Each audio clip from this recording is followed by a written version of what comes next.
Hello, everybody, and welcome to another episode of Talking with PB, where I, PB, talk with you about things in my mind, current events, and generally things I just want to talk about.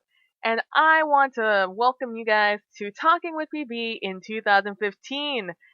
As you guys have noticed, this series has sort of been on hiatus for the past couple of months, and that's just because I sort of wanted to figure out more of a format I wanted to do this with. I wanted to make it sort of, even though this is completely informal, I wanted to make it a little bit more formal.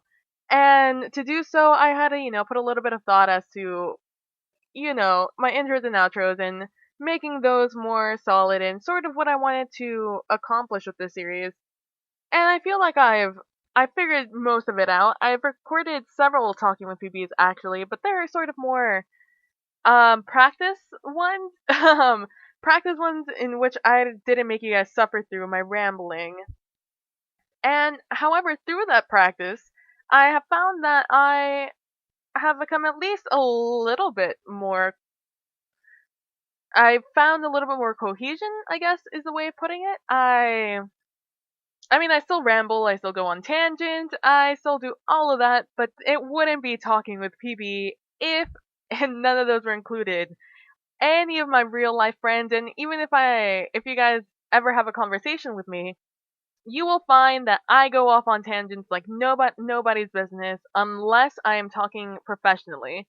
If I'm talking to you in a professional manner, or something work related, something school related, if I'm teaching you, anything that requires professionalism, I will stay on track. I will stay focused. But like with everyday conversation and banter, I tend to go off on all the tangents in the world.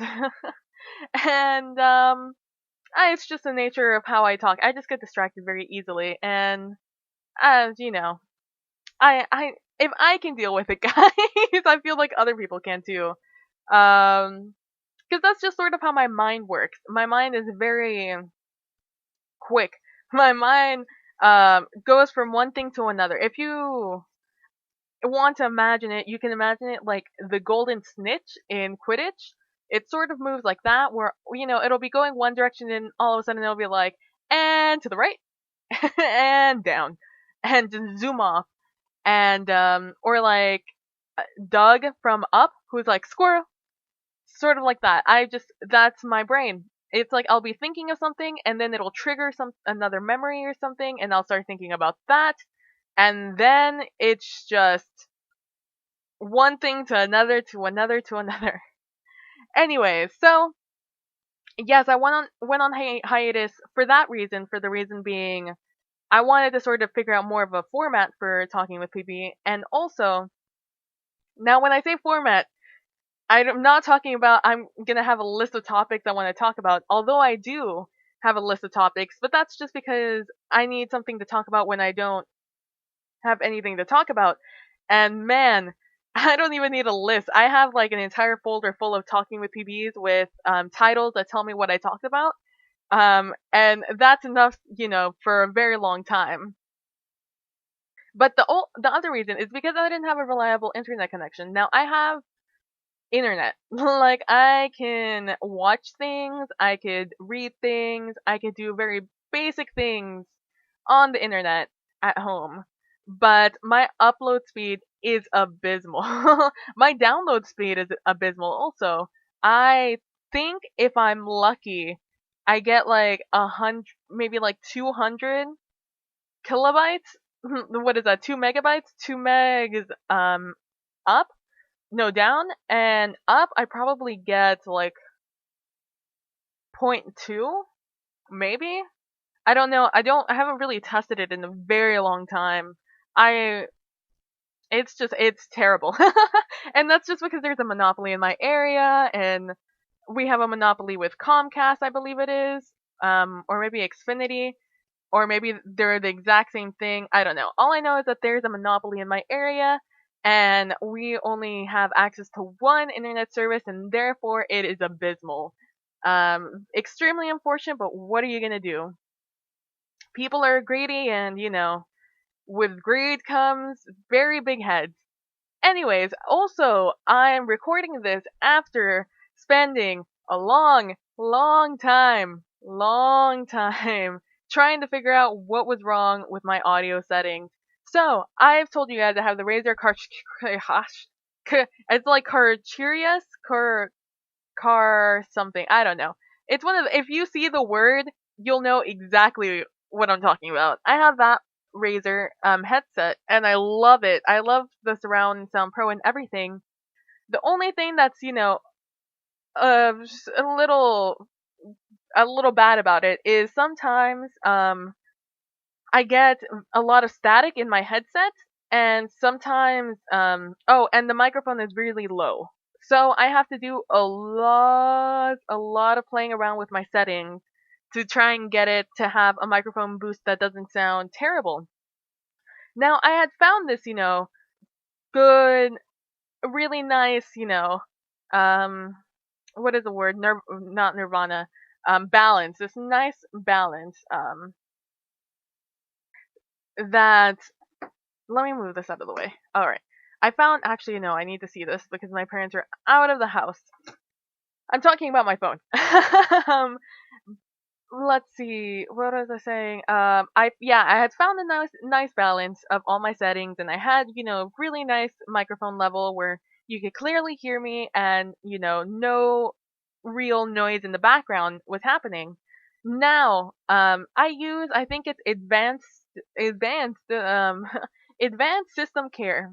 If you guys don't know what that is, it's basically a series of programs, a program which provides you with a bunch of just things.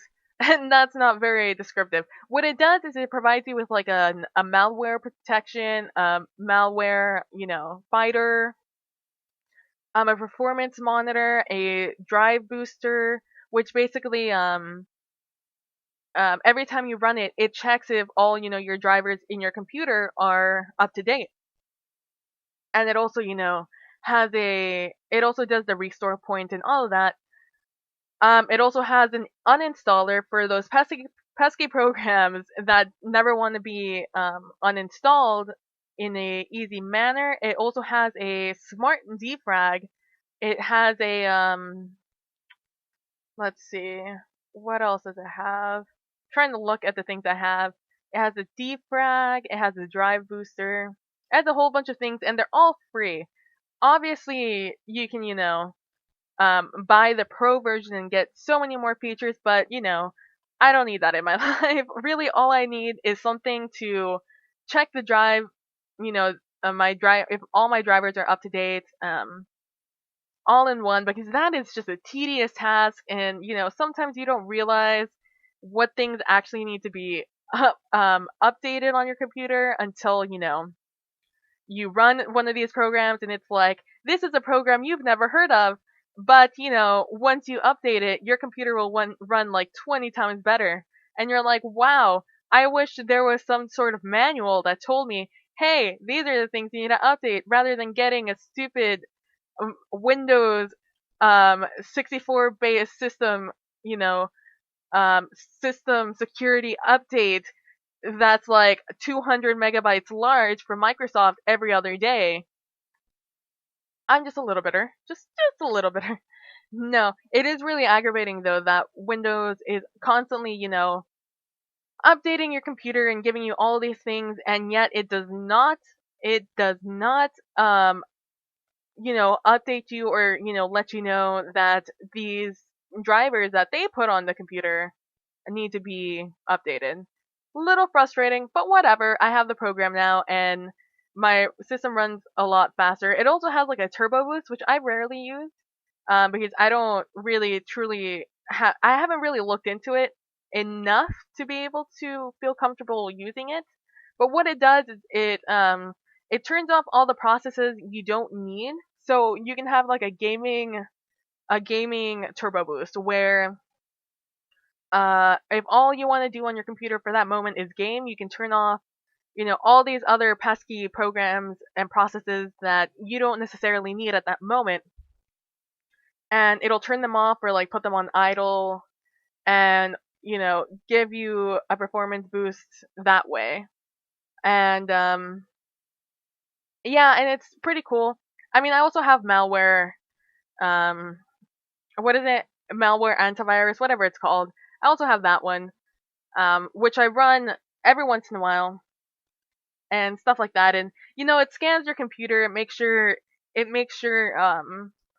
you to delete all your junk files and all your temp files that you want to delete, and it's just a nice thing. So, but the reason I never do it, I'll do the scans, but I never do the driver updates because they're large updates, and it takes a very long time to download them. So I need to dedicate a day to just update everything on my computer and see that everything's working.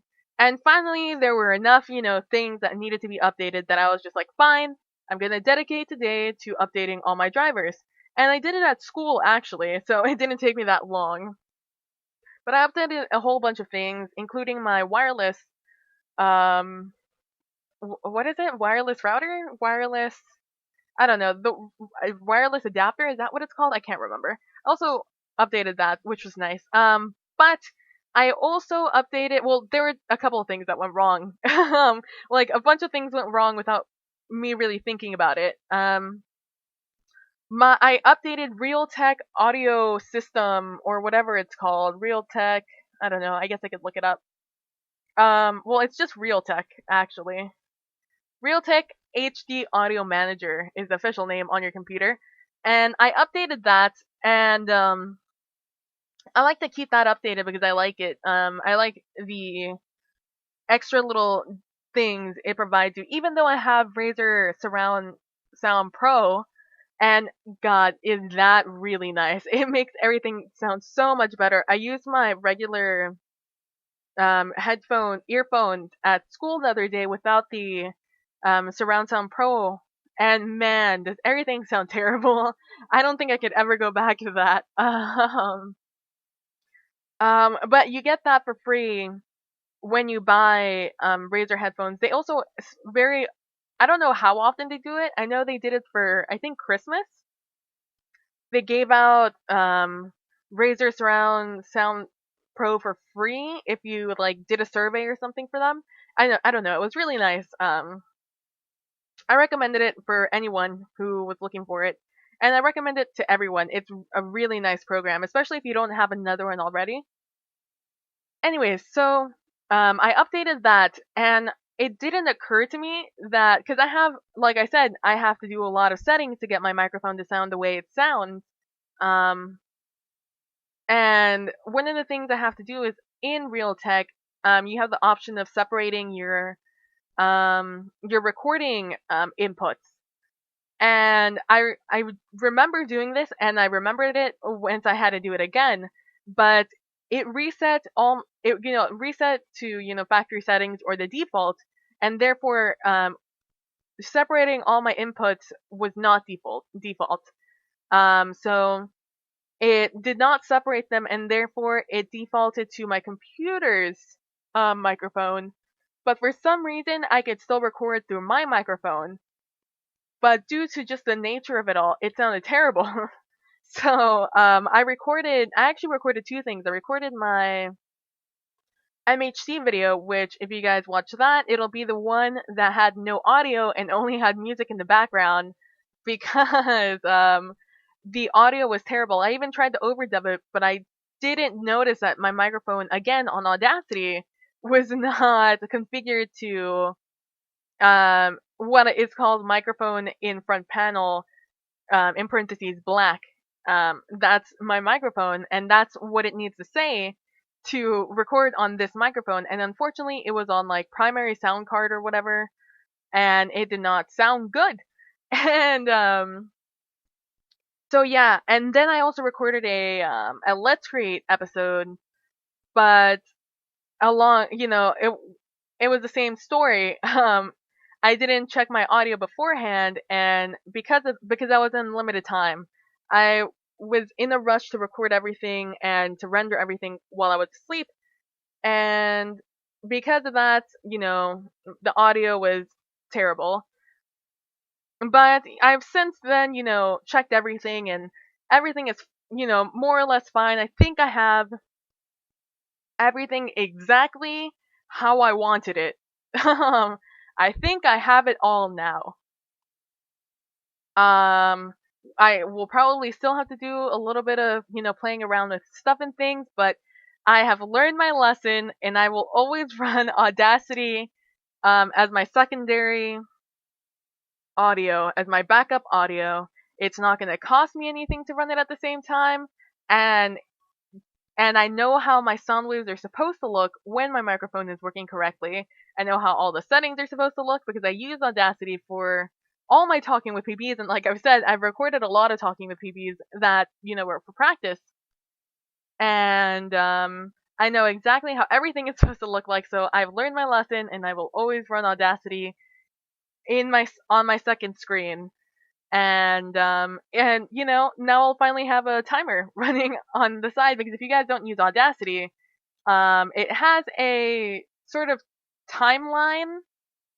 It's updating in real time. It's showing you what's happening in real time with your audio, probably like half a second to a second behind what you're actually doing. And because of that, it also shows you, at the time. So like for example, right now I've been recording this for 6 minutes and 33 seconds. And well, at least from 16 minutes and 33 seconds, I think is what I should have said if I didn't. And so now I have one, because that's also a thing. I've been really lazy about timing things and checking my timer. You'll see in my early MHC videos, I constantly check my F3, because I mean, I have an okay sense of time, but not like for like right on the dot, you know? And also another thing that happened, which was really funny in retrospect. So, like I said, I updated everything, and because I updated everything, I decided to, you know what, I'm gonna run a full scan of my computer, to check if there's any virus or spyware or whatever on it. There shouldn't be, but one can never be too careful. And so I ran that, and I I also downloaded the new IOBit malware fighter, and also I downloaded all the updates for advanced system care also. And they're always giving you more options and more features and this and that, and it's really nice, it's really convenient, because it becomes very transparent the things that are happening, which is again really nice, because especially for someone like me who only has a very minimal understanding of what these programs are doing, other than they're doing good. So with my IOBit malware fighter, I think it's the full name of it. I don't know. I keep saying it. Yeah, it's malware fighter. Um, one of the newer options or I don't even know if it's new. It's just the first time that's happened. It asked me if I wanted to change my DNS, and I was just like, I don't. That sounds like not a good thing. That sounds like a thing I should not be doing, and I should be worried about it. And because it's IOBit malware fighter, and probably it does the same thing with any other malware fighter, it gives me an update. It tells me, hey, do you want to allow this or do you want to block it? This doesn't seem like a thing you want to be running, so I recommend, you block it and you don't allow this to run. But you can also allow this to run in case it's, something that's trusted. And I had no idea what was asking me to change my DNS. And um, I was like, no. I even like Googled it on my phone. I'm just like, what does this mean? And no. And then it was just like, you probably shouldn't do that unless it's something you specifically requested to do. And I was like, well, we're blocking that. So we did. And then I finished running the program and blah blah blah. And then I restarted my computer and everything was fine and dandy, except I couldn't connect to the internet.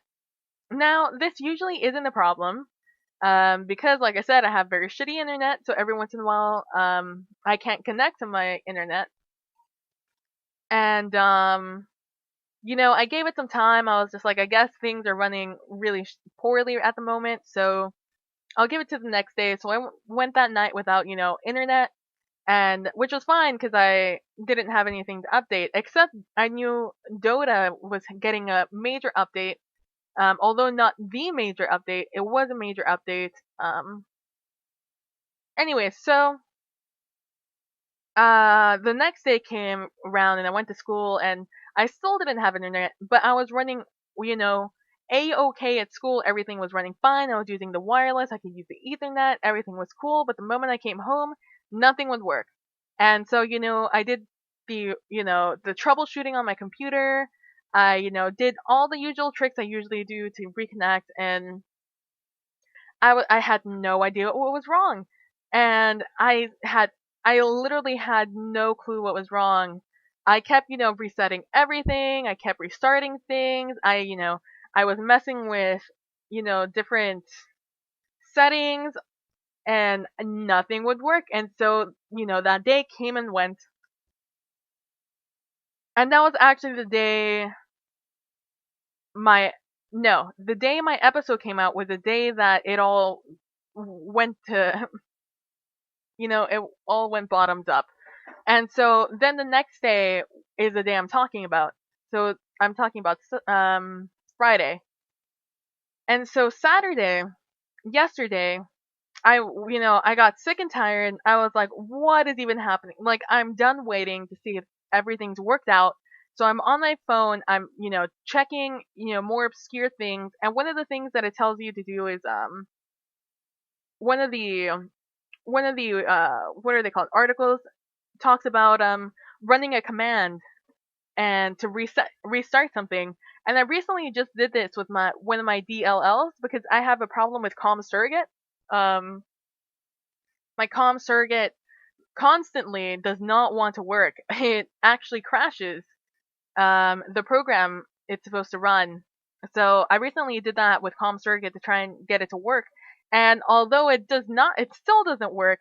It no longer crashes. So I guess, it's sort of a win. Anyway, so um, I went to my command and I entered this command, and my computer was like, all right, you need to restart to get this all to work. And so I restarted it and it still didn't work, and I was very disheartened. I was like, well, all of these other things on this website are all fairly disheartening. So I'm just gonna, lay back and I'm just gonna be like, blah blah blah. So I was just like, you know what? Let me look at my IO bit. Maybe I'll check my firewall again. Let me check, if IO bit runs any firewall settings that I need to also check. So I go on there, and then there's this option, and I don't exactly, let me see if I can run it. I don't exactly remember what the option is, but there's just, oh, here we go. So, when you pull up IOBit Malware Fighter 3, which is the one I'm running, it shows you, your Smart Scan, the Browser Protect, the Security Guard, and the Action Center. So I think I went to Browser Project, or Browser Protect. I was going to go to Security Guard first, but since Browser Protect is first, I decided to click on it. And I really never click on these. I only click on Scan because I never really need any of this. Everything is fairly well. So then I check, all the options. It has homepage protection, surfing protection, plugin/toolbar cleaner, and then there's an option that says DNS protect, and it prevents malware from modifying your system DNS settings, and those are all on, and so was DNS protect, and I'm like, I realized I have DNS protect because it told me not to, allow my DNS to be modified without, me knowing what it was for. So then it has this little thing that's detailed and it's underlined. Now, normally when you see something like that, it's a hyperlink to go somewhere online, and I was just like, I mean, I know it's not going to work, but, I'm going to push it anyways and see if, it opens anything. So I click on it, and it is not a hyperlink it's not a hyperlink for the internet. It's actually a link to, somewhere else in the program. And it gives me these options. And it tells you, choose the DNS settings you want to protect. And the one I was using was use the following DNS server addresses, and then it had preferred DNS and an alternate DNS. And I was like, that doesn't sound right. And then, there were other things that said like use the following DNS providers, and it's your recommended. And it's like Google public DNS servers, Verizon public DNS servers, Open DNS free servers, Comodo secure DNS free public DNS servers, DNS advantage public DNS servers. And then there's one that says use your current system DNS settings. And I'm like, well, I don't know what the second one is. And if, the first one doesn't work, I'll play around with that one. So I push it, and sure enough, immediately my internet came back up. And I was just like, I cannot believe this was not the first thing I checked. Because somehow I did not connect the dots. For some reason, it didn't occur to me that because I told my thing to not, change my DNS, that it was not I feel like it's fairly comprehensive, right? Like, I was like, I'll check my firewall settings, I'll check my internet settings, I'll check, all these other settings, but it never occurred to me that my malware fighter was the cause of it. And it occurred to me to check it because I was seeing other people talk about McAfee, is that what it's called? McAfee?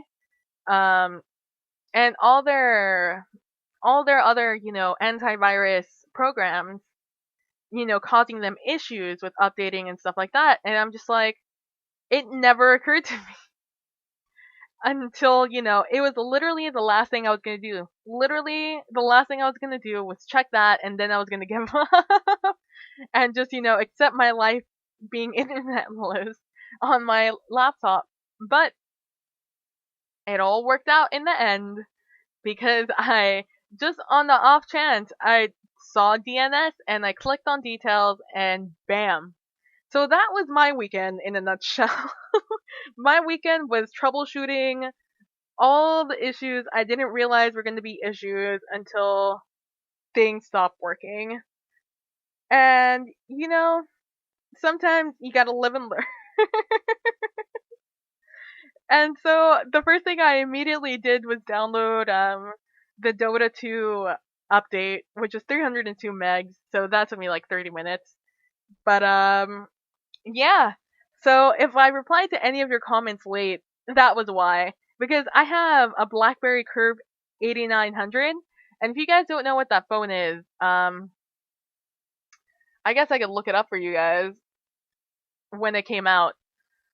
Let's see, BlackBerry Curve 8900. Nope, not 89000. This phone came out, it was announced November 2008.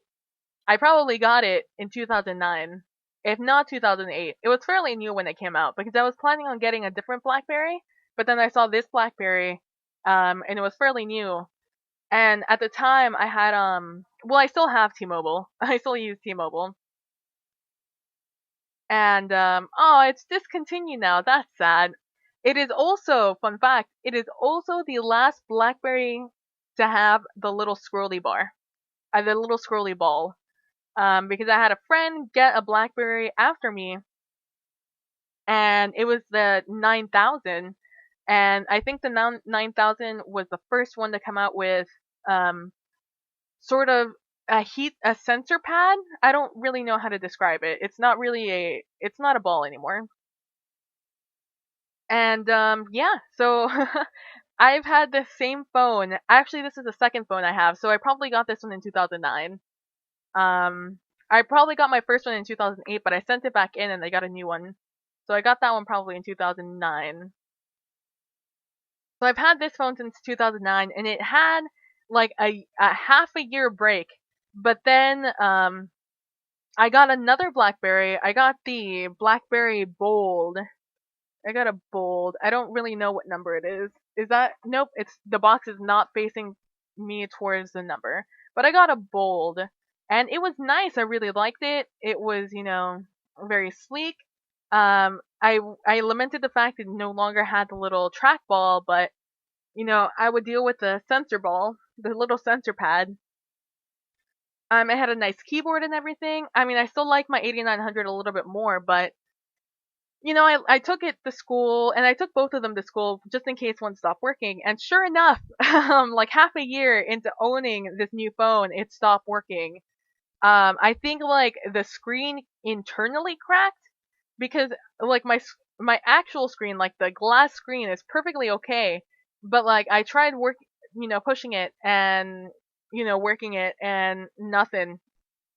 All it comes up with is like a broken screen and stuff like that. So something broke on the inside, and it was from being in my pocket. I guess the pressure got to it, and it just it internally cracked, and I broke that, and it was broken. And even though I had insurance on my phone, my insurance did not cover it because it was something quote unquote I did.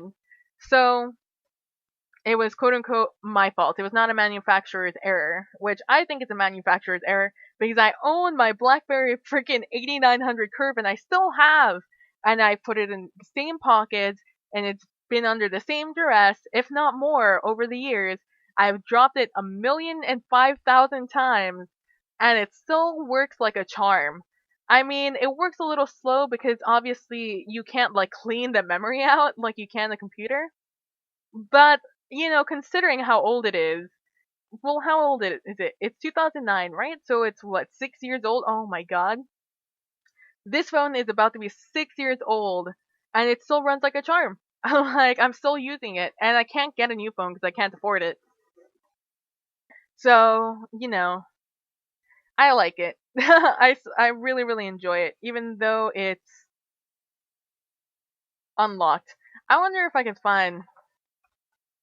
And it's because they're coming out with a classic, a BlackBerry Classic, or maybe they already did and the thing is over.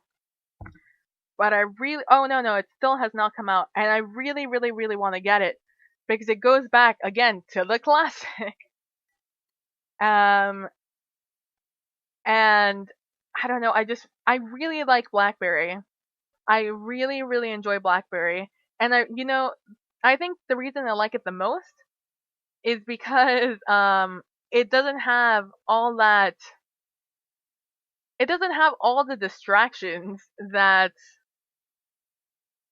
I don't know, like an Apple or Android phone that have. Like uh, this is a 2009-year-old phone. This is before Apple, the iPhone got really huge, and it was before the App Store became huge and mobile gaming became a thing. This was before all of that. Before your phone became your everything. Your phone, your mini computer, your tablet, your Game Boy, your iPod, you know, your camera, your video camera. Like, it was before your phone became everything. And even though my phone offers all of those things, I can play music, MP3s, I can play, it can be my music player, it can be um it's my phone, it's my video camera, it's my camera. Even though it's all of those things, it's like at the primitive level essentially. It's like one of the first generations to start, giving us all of those things. And I can have apps. I have the Twitter app on my phone. I have, all these things, but they're all old. um, and thank God for like Pacific Islands and Southeast Asian areas, because BlackBerry is still huge over there, so they're still updating everything for BlackBerry. So high five for you guys. So I sort of really want to get a one of the classics because I don't like touchscreens. That's my number one like qualm with the new phones, other than the fact that they become a huge distraction. I really just enjoy not having touchscreens. I don't know why I don't like touchscreens. I just don't. I really, really just like the keyboard. And it really bothers me that they don't have a keyboard anymore. And so I don't know. I really want the classic. I need to touch it first. I'm just so accustomed to my BlackBerry, and I really like the keyboard. I like the keyboard because it does this thing where it does a sort of V shape, a V shape going up, like when you're looking at the phone, it does a little curve, a little V shape, or maybe a U. It's very slight, obviously. It's like a small little curve, and then um so all the keys curve in, and it's really nice because I have large hands and it's Blackberries are small phones, so it's perfect for my large hands and for me to do things. So,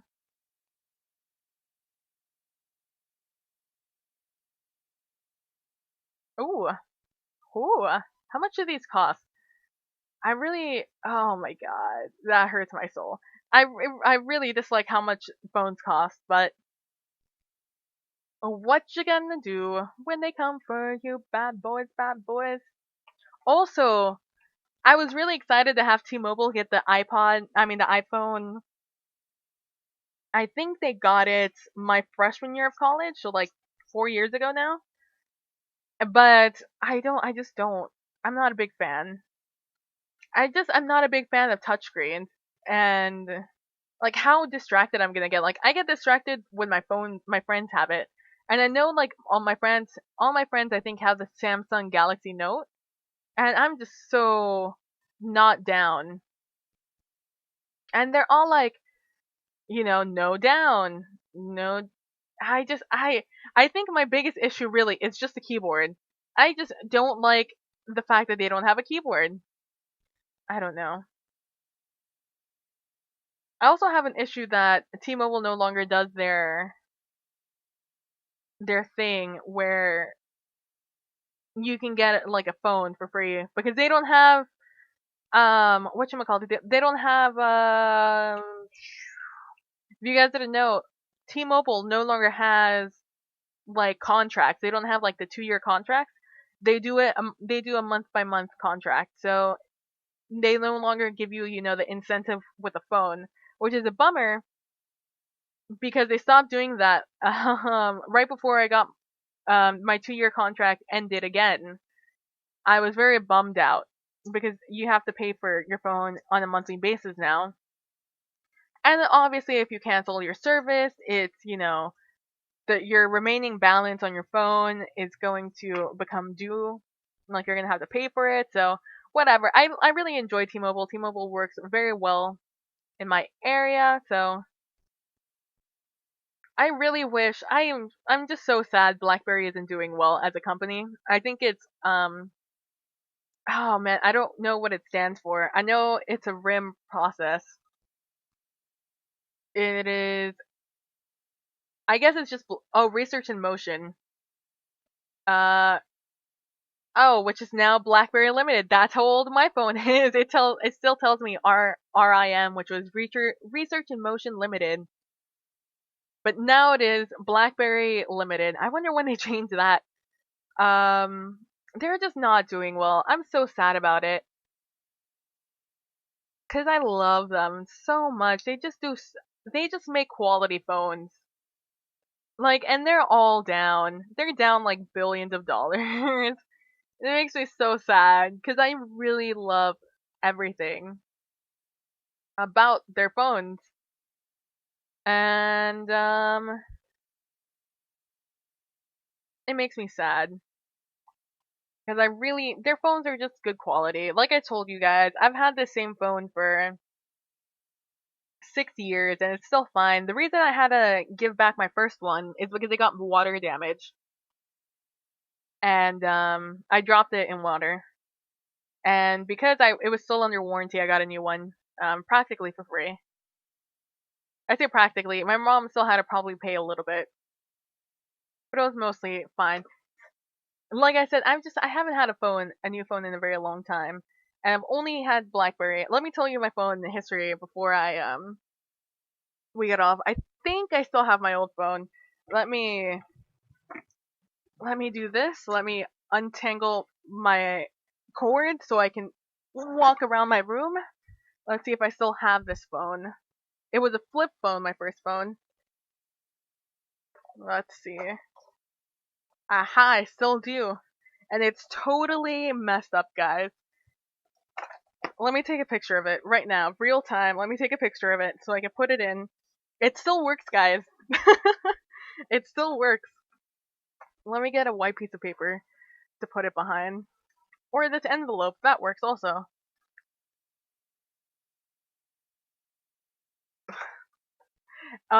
It was a Nokia phone. I guess that explains why. It still works. There you go. I wonder if you guys heard that. It was a T-Mobile phone. Does it tell me what number it is? No. It just says it's a Nokia phone. Well, it was a flip phone Nokia phone. Maybe in here it tells me what it is? Nope, it has my name in it though. No, it really only tells me it's Nokia. Well, I own this phone, and it was my very first phone. I got it when I was in... When did I get it? I think I was in 7th grade when I got it. Maybe 8th grade? I got it because I was in this program called Math and Science Club. Well, I guess I was in a club called Math and Science Club. And what we did is we went to different schools on the weekends, on Saturdays, to compete. We took these tests, essentially, over these subjects, which were a calculator exam, which you use a scientific calculator to answer a test that was 75 questions in 30 minutes. And I want to say like 60 of the questions were just purely like equations. And then there were 15 like things you had to work out yourself, like geometry questions, maybe a word question. So, and if you're curious, if you were also in Math and Science Club, or you know anyone in Math and Science Club, I think it's a purely Texas thing. I'm not too sure. I think I could get through.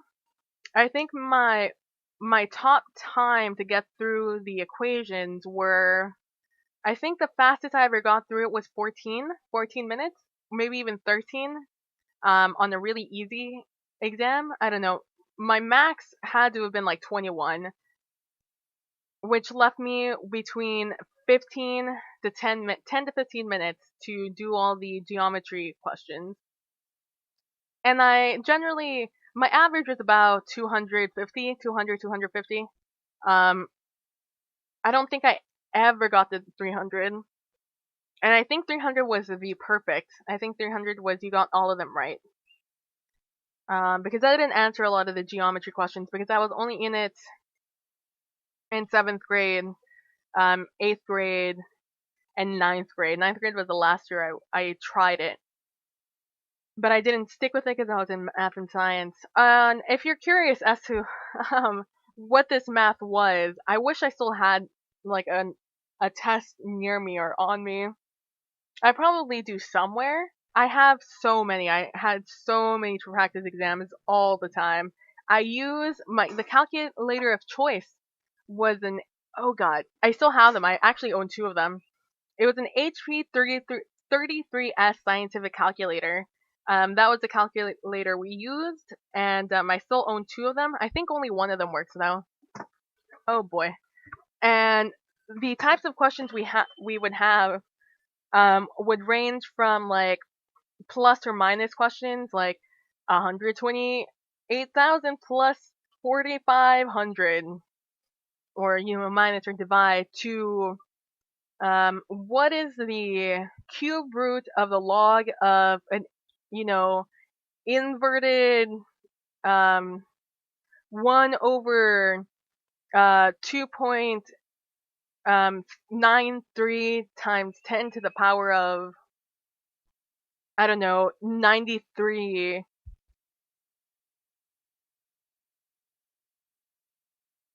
And that's as complicated as I can think of it. In my brain at this very moment can do it.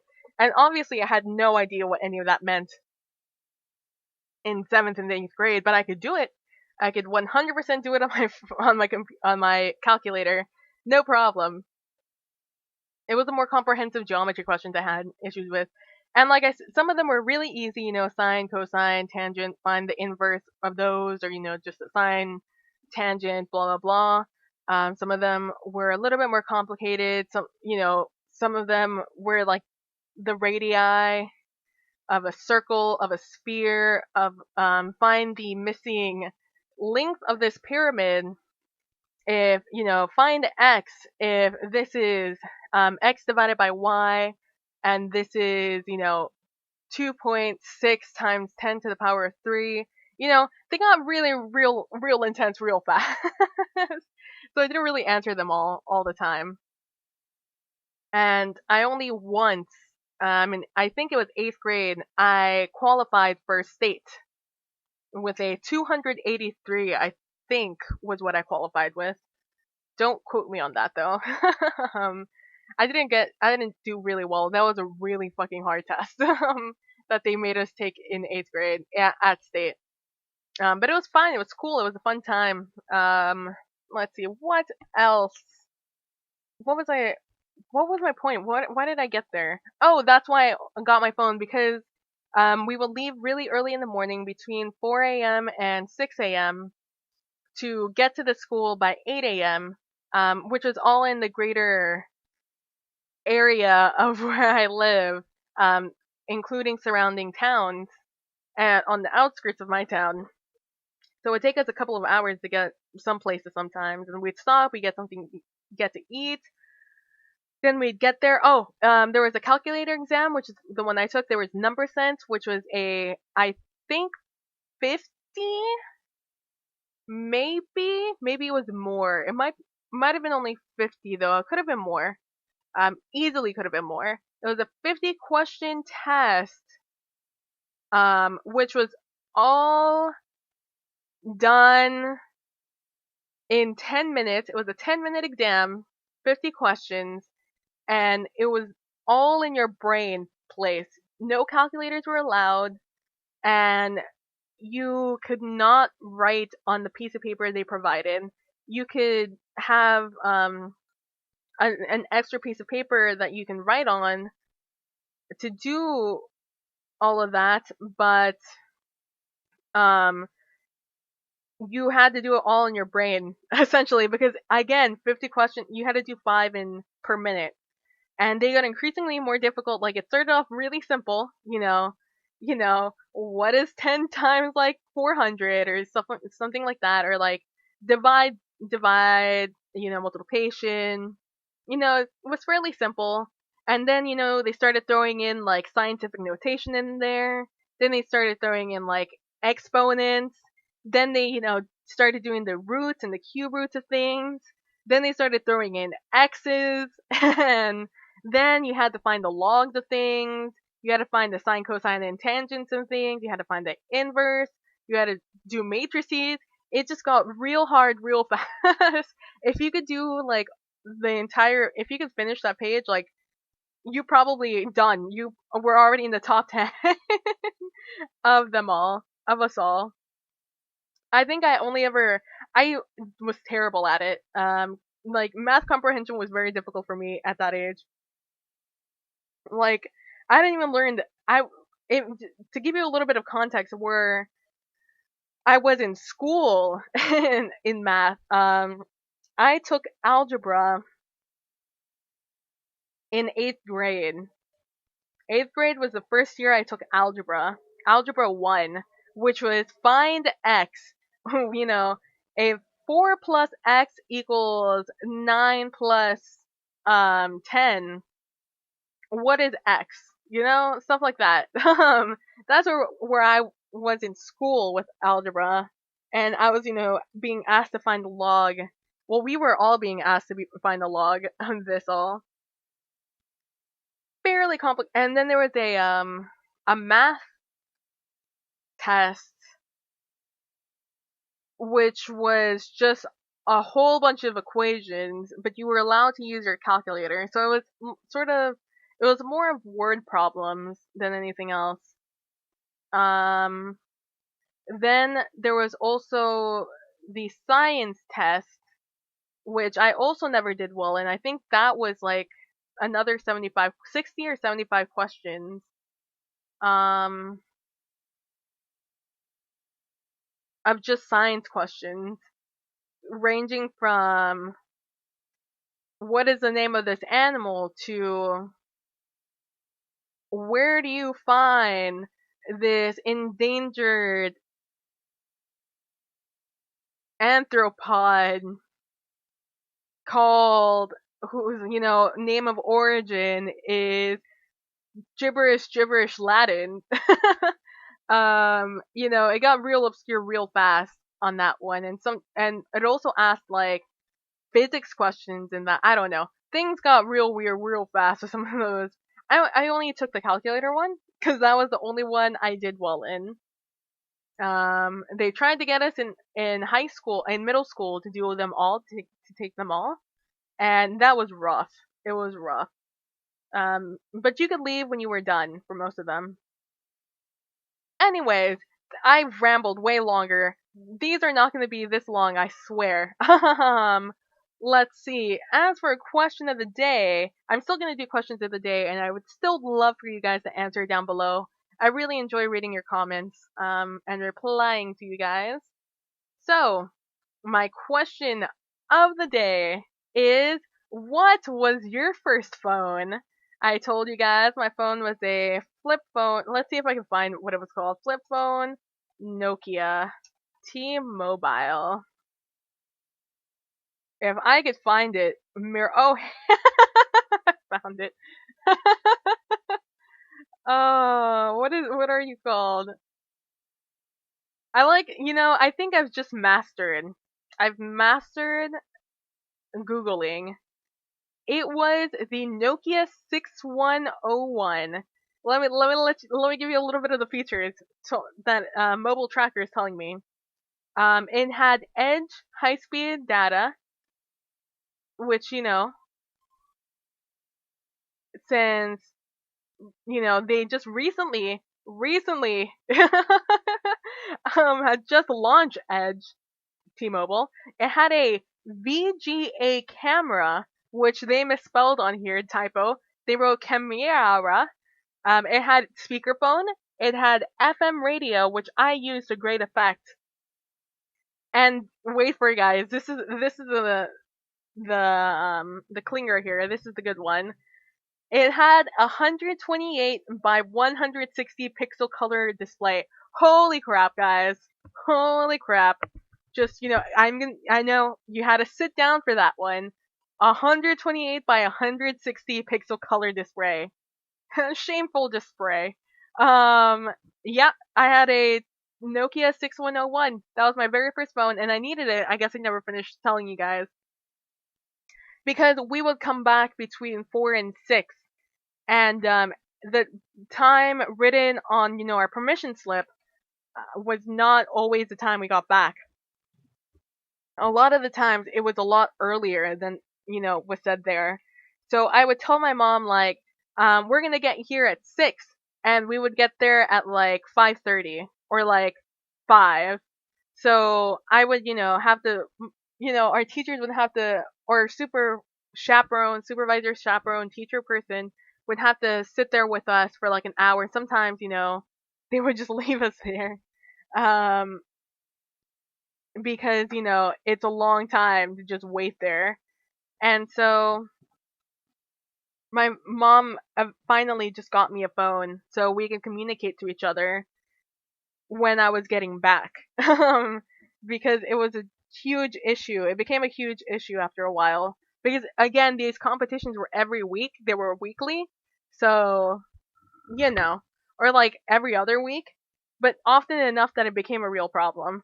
So, tell me down below what your first phone was. You don't have to tell me the exact mark of it if you don't remember it. You can just describe it to me. Or describe it to us, everyone. So, yeah, thank you guys for watching. I really appreciate it. Don't forget to answer the question down below. Don't forget to be nice to each other. Don't forget to be compassionate. And I will see you guys in the next one. Bye!